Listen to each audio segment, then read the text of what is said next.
G'day my suckies, it's JazzyQ7 here. I hope you guys are having a safe time in quarantine and making sure you're okay and everyone around you's okay, because this is a time of need. It's one thing after another and we don't really know what's going to be happening in the future, especially with all this change and such extreme circumstances. Make sure you check up on your friends, because, being away from people and isolated can bring out the worst and all that. Anyway, moving on from that, the topic that I'm going to be talking about today is also one of disaster, natural disaster or whatever. So if you're uncomfortable with that kind of thing, just kind of move away and maybe watch another video, because I made plenty of storytime videos like 4 months ago, 5 months ago, half a year ago, who knows, sometime around there. So just go watch one of those. I'm sure you'll enjoy it if you like these storytime videos. So this video is about my experience with the Cudlee Creek bushfires, which was not the big New South Wales ones, but another extreme bushfire that happened in our state of South Australia. And I didn't really want to name the actual bushfire, but it seems that I just have to in this circumstance, because it was a big one. It was not something easy. So I'm just going to be talking about my perspective and how I handled it and what actually happened. Because this bushfire was the biggest bushfire I've seen, and I have only been a part of the Country Fire Service, the South Australian Country Fire Service, for about a year and a half, and it was about coming up to maybe a year at that point, and I wasn't prepared for it. I honestly had no idea what I was going to be facing. So this will be just pretty much me describing what happened and giving you a bit of insight on how it worked. I'm also doing it now rather than the time of the actual crisis, because it's a few months gone now, everything's settled, we're heading into winter in Australia, all the fires have stopped. I'm really sorry for everyone who was affected by this fire. It was not easy. It was a time of crisis, and it affected Australia in such a bad way, and it's quite disappointing to hear some of the things that had happened.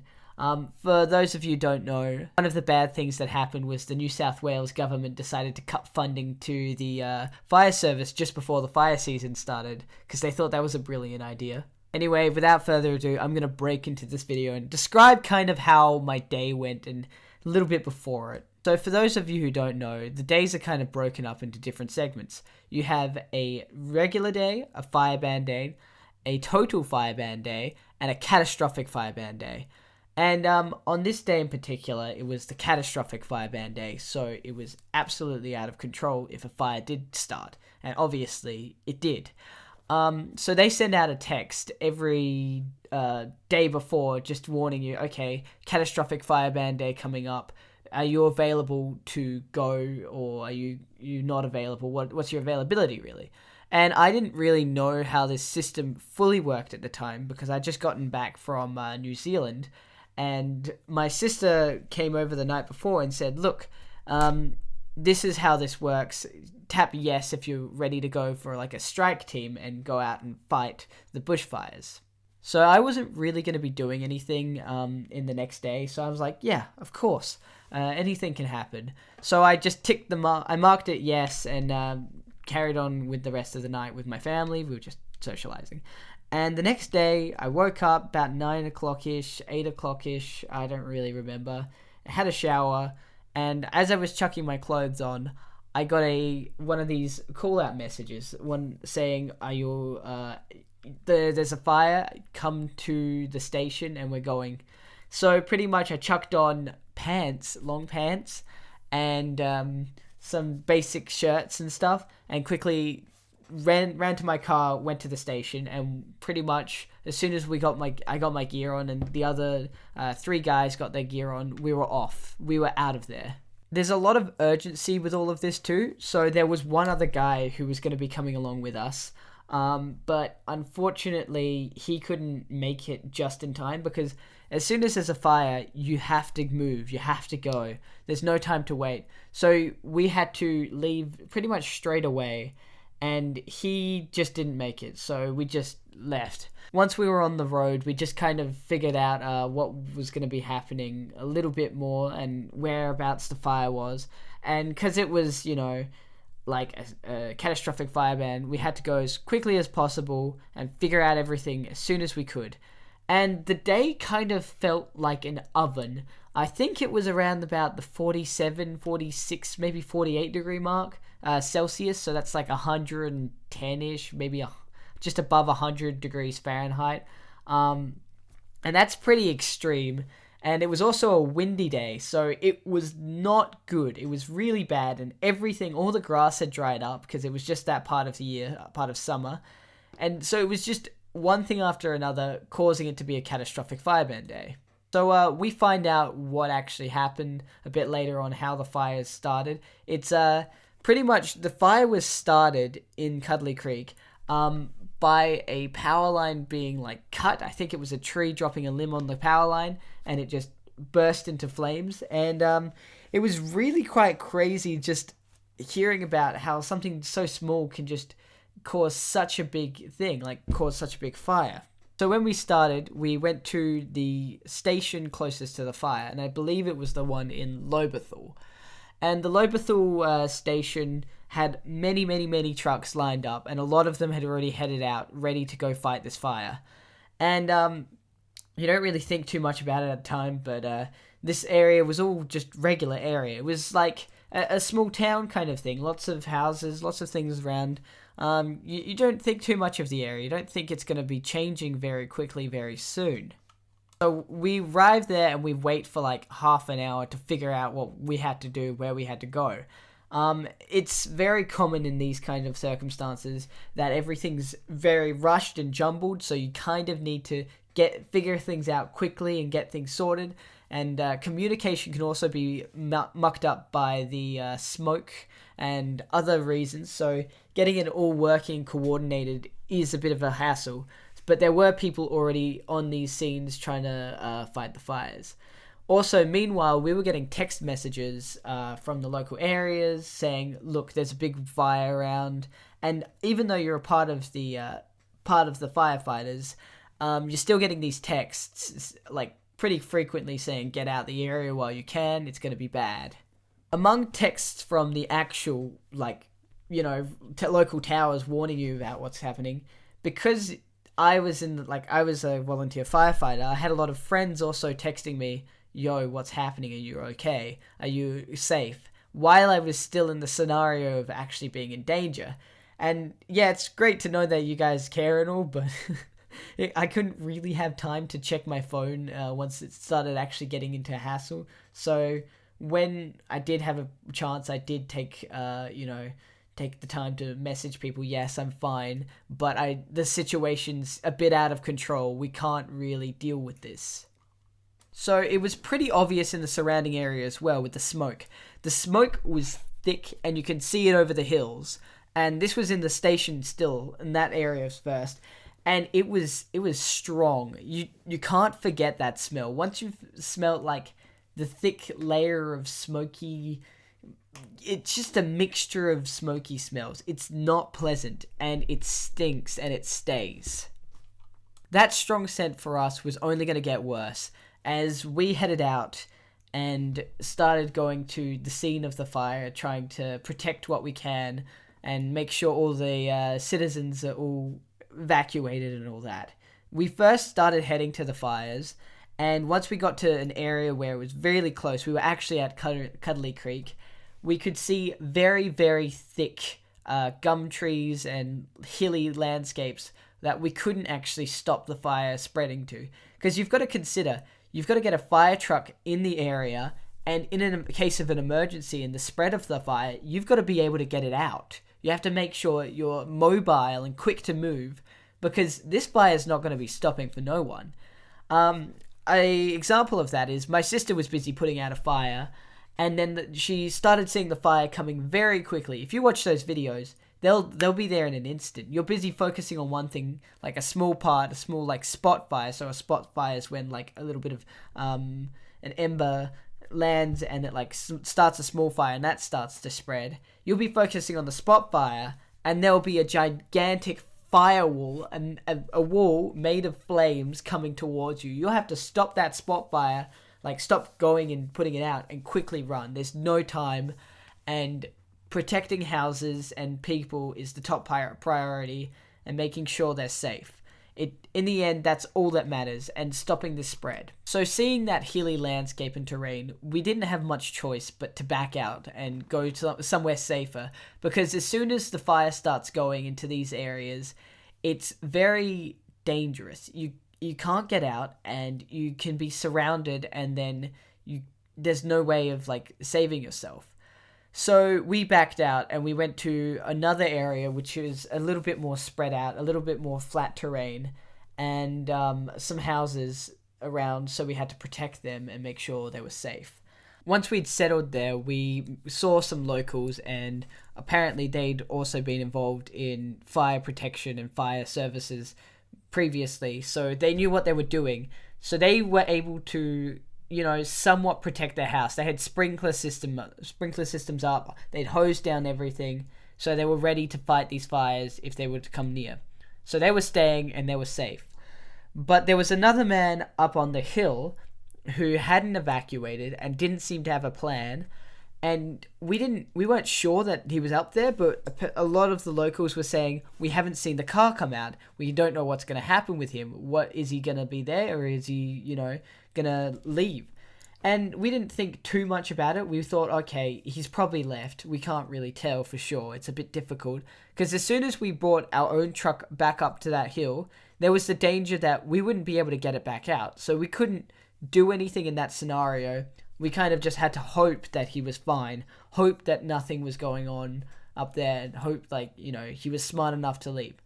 A lot later on, it turns out he wasn't smart enough to leave, and what had happened was the fire from a very, 2K, 3K down the road had started, way further than that, had started spreading, and it had gone over the hill, and we could see all this smoke and these flames just engulfing the trees and just coming down as quickly as it could.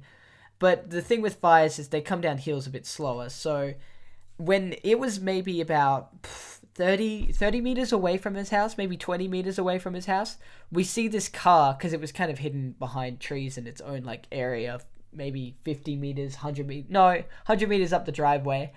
And we see his little ute come down and just drive down this driveway and come out, and we're just like, oh my gosh, he was there the whole time. And honestly, that's super dangerous, because you have to get out as soon as you can, because the thing is, it's not necessarily the fire that's going to kill you. It can be the smoke and crashing into a tree because you can't see. And it can muck up your air conditioners too. It blocks all the filters. Like on our truck, the air conditioners weren't functioning correctly, so it was oven temperature even in the trucks, and that caused me to have issues later down the tracks.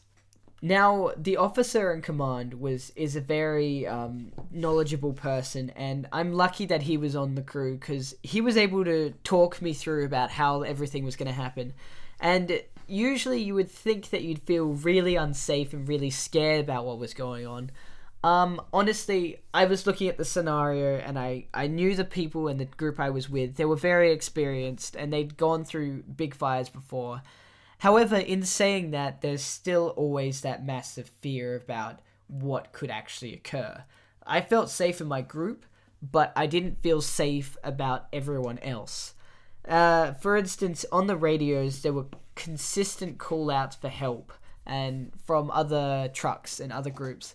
They were consistently saying, look, we're in a burnover, look, there's something happening, look, we need help evacuating an area. And it was wild just hearing everything going on at once, and hard to keep up with. But you had to follow some stuff and know what was going on.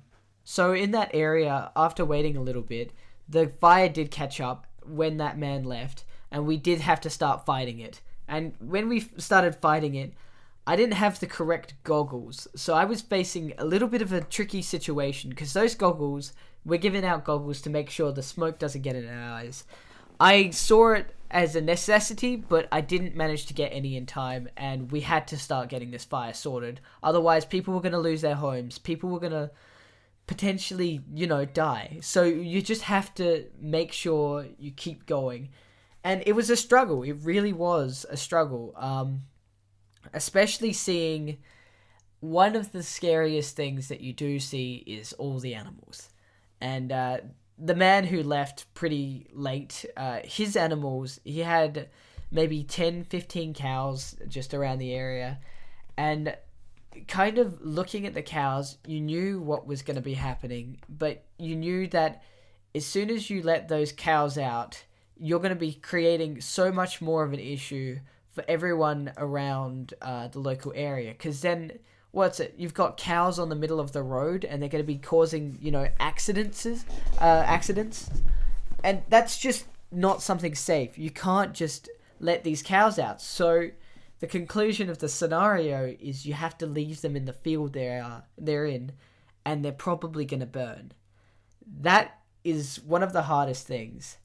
Especially, you start to hear all these stories from around the place. You hear stories about what actually happened with like some other people's animals and stuff, and you can't get out in time on every scenario, and especially when you have to protect your own house. You think you're well equipped, but you don't always know.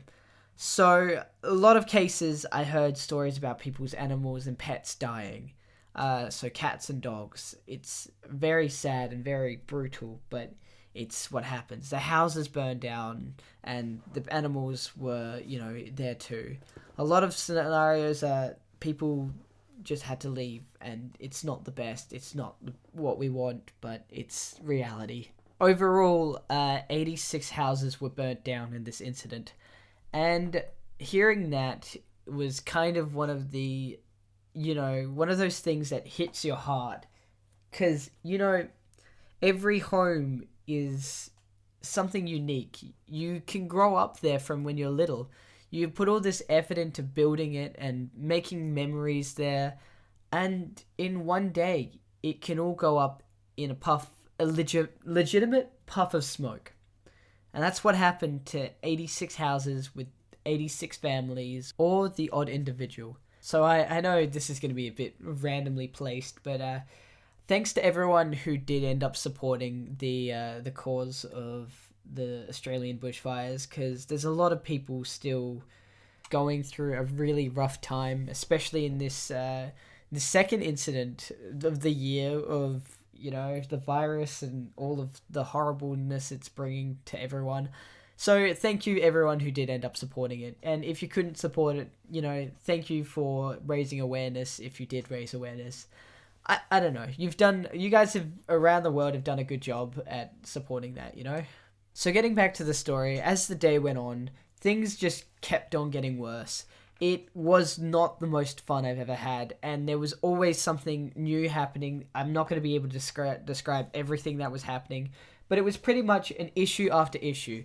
So the ones that stick out to me was when that fire did eventually get over the hill, how large those flames were, and how much it felt like we had a bunch of water pistols and we were trying to stop, a campfire, like a massive campfire with water pistols. It's not possible. You can't do anything except, protect the tiny amount of leaves that, are around a certain area and do your best. Notable thing that kind of comes to mind was the scenario of driving past some flames that are on the side of the road, like some pretty tall ones, and feeling that heat penetrating through the truck and overheating everyone inside, and it was a constant sweat, and you had to keep your water levels up, because if you didn't, you're going to be finding yourself getting heat stroke, or going through something severely bad with massive burns. So it was continuous movement and continuous doing of anything like that. So my role in all of this was mainly moving and doing a lot of the physical labor, and this did take a toll on me.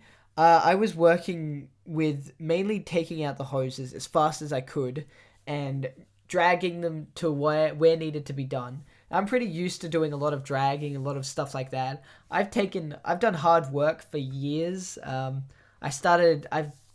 grew up on a farm. I've had like that job where I went in the middle of nowhere, where it was also hot and hard. So it wasn't the first time I dealt with dragging heavy equipment, doing heavy labor stuff in heat, but it was the first time I'd done heavy dragging, heavy labor that really needed to be done. And the tricky thing is, because you have such a small group of people, you have to keep up with everything. And I was doing, as I said, most of the dragging, and then the guy who was doing the hose work, he was going and taking all the hits with the heat.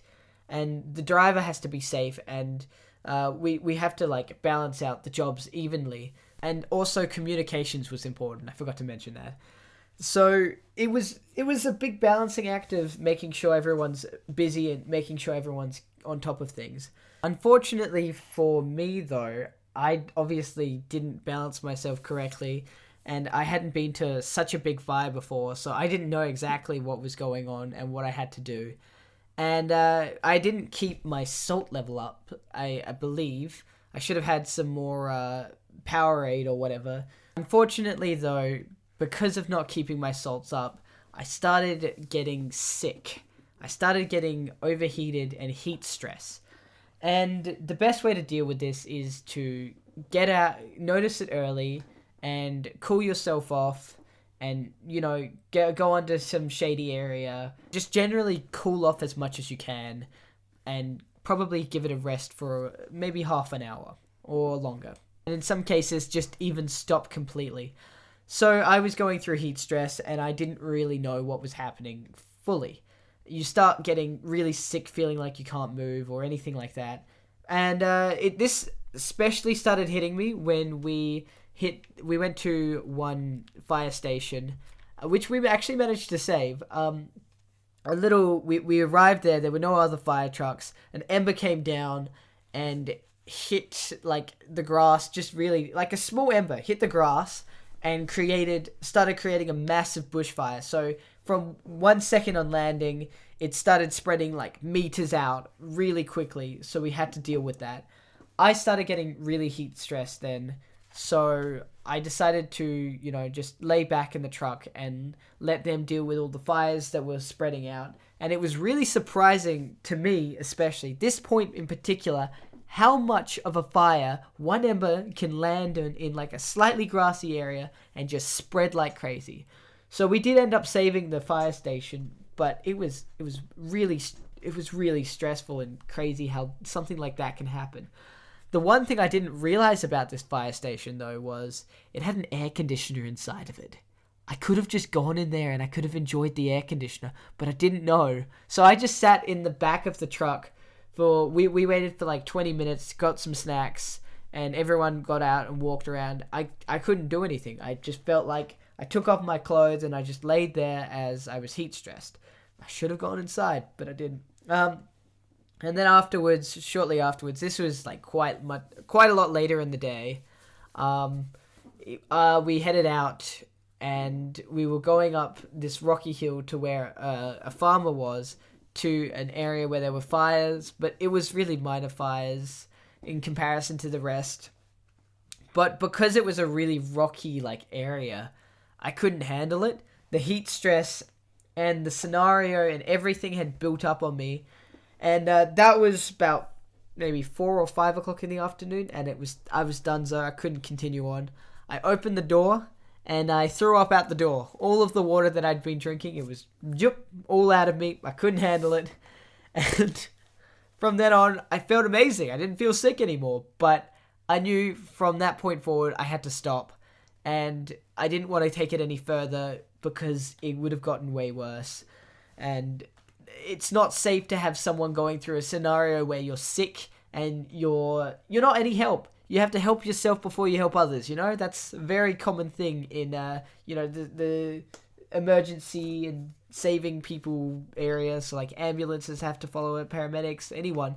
So a sick person can't, like, save someone else who is also sick. You could do it, but you're just going to... it's not going to help anything. Me being sick could have caused more harm to what we were doing than any good. So, from then on, I went into the fire station and I just chilled off and relaxed. After cooling off, I was picked up by one of the police officers in our brigade, and they went and took me back home and asked me how it all went, and talked about some of the trickier things that, you know, policemen had to deal with. So say people trying to get into the area and see what it looks like. So, you know, people who wanted to see what was going on from behind, like, the scenes if they lived in the city or whatever. And other things like raiders going around and stealing while people were evacuating. So, like, going into their houses and stealing stuff. How horrible is that? It happens, though, and overall, it's not the best, but it was just what that day was. It was craziness. Utter chaos. So, cheers for watching, guys. I hope you enjoyed this rant and nonsensical video. It was an interesting one for me to record. I have way more stuff to talk about. Like how we were dealing with an airstrip, how my mate went with it, and how, like, my sisters dealt with it, how my aunties dealt with it. Because there were tons of stories that were all in this one day. And also the New South Wales fires. I have a lot to talk about with this. I'll probably organize it a lot better in the next video. So, yeah, sorry about all of this, but I hope you enjoyed it, and I'll catch you guys in the next one.